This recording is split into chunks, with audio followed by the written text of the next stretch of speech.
So my name is Nicolas MUNIER-JOLAIN. I am an agronomist from INRAE, Research Unit Agroecology, and I will present you a very different research subject, because we will talk about agroecology in our region, Bourgogne-Franche-Comté. I want to thank all the people who were involved in this project, about 20 colleagues from academic research, from different disciplines, as we will see.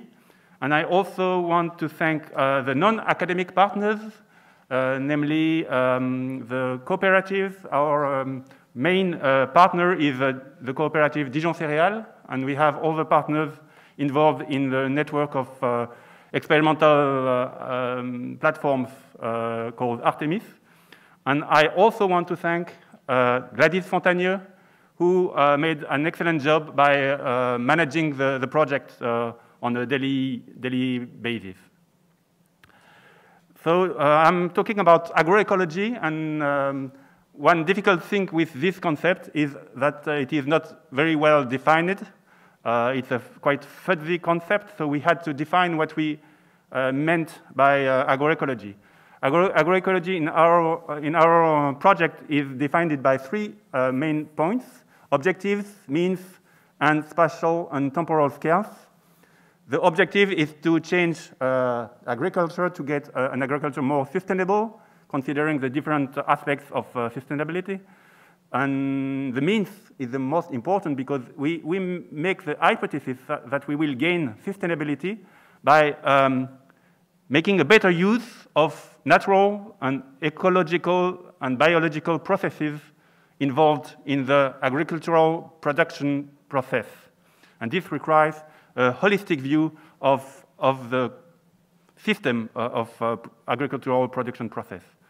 And we also want to stress that agroecology can be applied at the field level, but also at the landscape level. There are many processes that are involved at the landscape level, and also at the regional level, as we will see.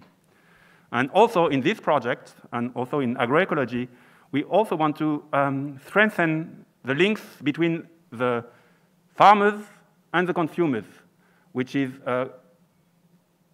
quite difficult to do when you are dealing with vegetables production, for example, or chicken production, and which is much more difficult to do when you are dealing with cereal productions and arable fields in large arable field farms. So our project is a multidisciplinary project involving agronomists, as myself, but also ecologists, soil ecologists, and also scientists from human science, as we will see. And there are three main points, three main axes in our project. The first one is we developed a platform called CASIS, where we experiment agroecology. We will see in the next slides that we try to develop a hotspot of agroecology in our region. In the second point, we will see a regional network of agroecological cropping systems, where we make some assessments of sustainability over a gradient of agroecology. And in the third point, the third axe is more human science. We studied the human and economical factors of success of the transition of the agriculture in our region towards agroecology. So first axe, the platform CASIS. CASIS means co-design agroecological system experiment. It's a new experimental platform which corresponds to a hotspot of agroecology. It started officially in July 2018. It is managed by Stéphane Cordeau and Violaine Détieux. And the idea here is to change the way agriculture is done. It is over a kind of small landscape, 120 hectares, all around, which corresponds to the experimental farm of INRAE in the site called Époisse, close to Dijon. And in this In this site, we changed cropping systems. We designed it, new cropping systems, as you will see, trying to improve the sustainability of cropping systems. And we also changed the landscape by, for example, planting hedgerows, planting semi-natural habitats such as flower strips, grass strips, and so on. In this site, we try to address the scientific question, which is, does maximizing ecological and biological regulating processes, does it really enhance the sustainability of agriculture? So we have 120 hectares of land where we banned pesticides. We do not use any more pesticides at all in this landscape. We designed 4 cropping systems. 2 of them are based on no-till, soil conservation agricultural systems, and the 2 other ones are more using soil tillage, more like most organic cropping systems. So as I said, we planted hedges, flower strips, and grass strips. We are testing also biocontrol agents to control some pests there. And of course, we changed all the cropping systems. I don't want to go into the details, but we grow crop mixtures, we use resistant cultivars, we changed the soil tillage management, and so on. And during those 3 years of the project, we had some workshops for co-designing those systems. And we worked at monitoring all the ecological aspects within these landscapes by monitoring pests and beneficial organisms and birds and so on. And also, of course, we monitor the long-term aspects of the economy and environmental aspects of these systems, trying to have an economically performant systems after 10 years of experiment. So we published some papers on this experiment, mostly on the designing process of this kind of experiments, landscape scale experiments, which is very new in our research area. Second point, second act of our project is the network of cropping systems over the region. So we had 16 sites in this region, and one site is the hotspot of agroecology at the INRAE experimental farm on the red triangle here. But we have also other sites from the experiments of the cooperatives in the network Artemis. We have agricultural schools. We have 4 agricultural schools involved in our network, and they are doing excellent job at testing agroecological cropping systems in their farms. And we have farmers. We have a number of farmers who can be seen as pioneer farmers in our region, trying to change cropping systems to improve sustainability and to reduce pesticide use and so on.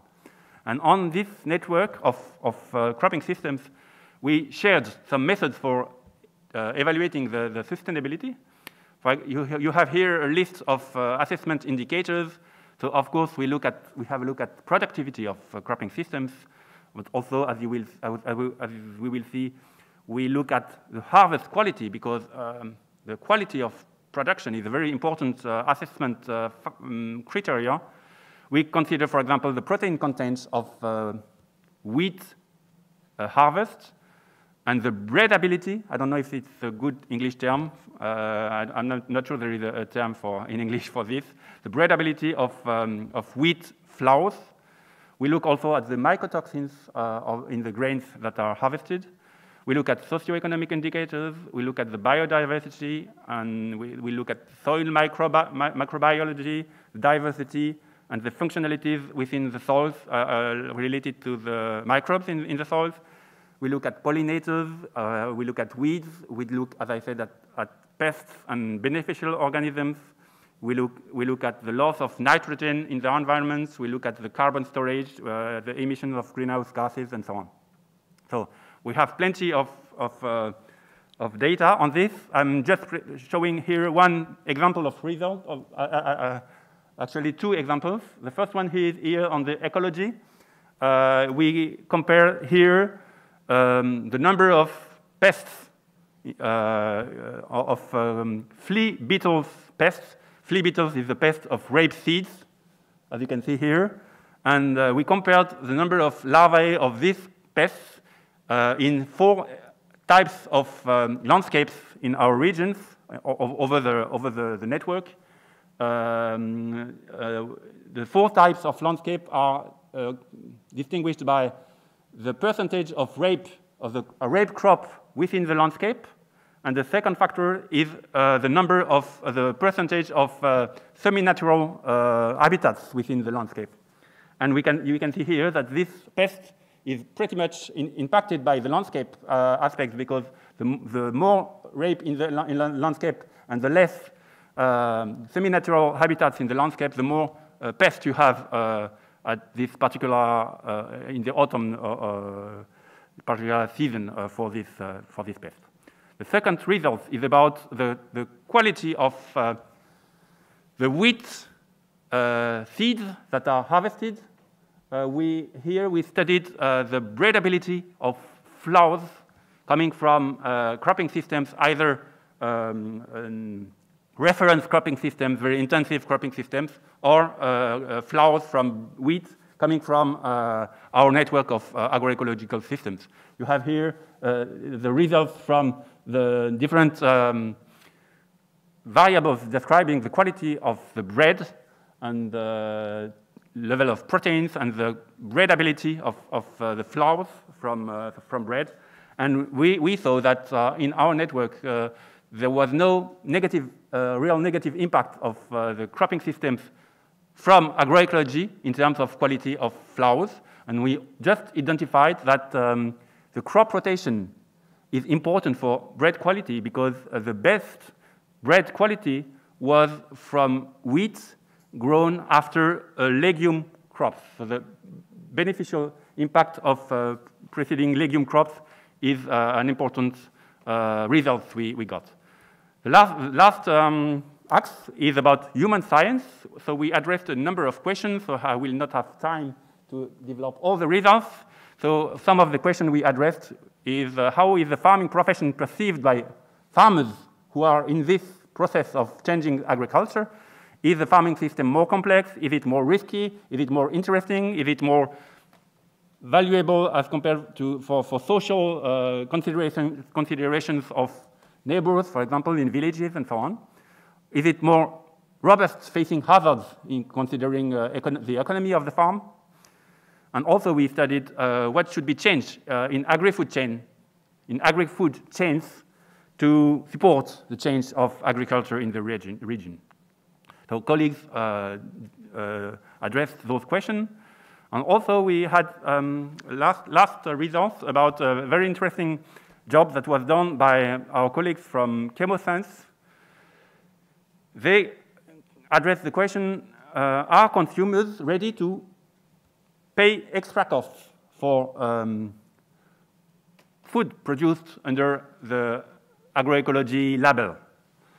And they worked with a panel of 100 consumers. They had bread from either from intensive cropping systems or from cropping systems managed according to agroecological principles. And they tested the preferences before and after providing some information about the condition of production of those breads. And the results were first result, no organoleptic difference between the different breads according to the origin of the flour on blind tests. But if you produce the information about the conditions of production, then the bread from agroecological systems increased their preference, and the people, the consumers, they were ready to pay more for this kind of bread, and mostly young people. So the conclusion is that there is some room for a label supporting this kind of agriculture, more environment friendly, I would say. And the last slide, but I will finish on this, is a slide describing the communication we made. This is a leaflet produced during our project, just to make the definition and to make some advertisements to the consumers. Those leaflets were used during those experiments with consumers, just to explain them what is agroecology and what are the benefits of preferring agroecological food. And I thank you for your attention.